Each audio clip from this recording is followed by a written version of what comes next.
আপনার বাসায় কাউয়া কাদের গেছে নি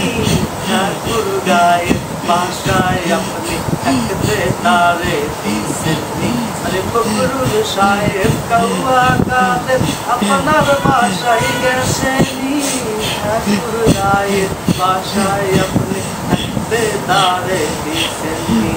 তার সাথে যে হিসাব বাকি তার সাথে যে হিসাব বাকি কোটি কোটি জনতার পালিয়ে গেছে কাউয়া কাদের কেউ জানে না খবর তার ভালো হয়ে যাও মাসুদ তুমি সেই কথাকে বলবে আর পালিয়ে গেছে কাউয়া কাদের কেউ জানে না খবর তার পালিয়ে গেছে।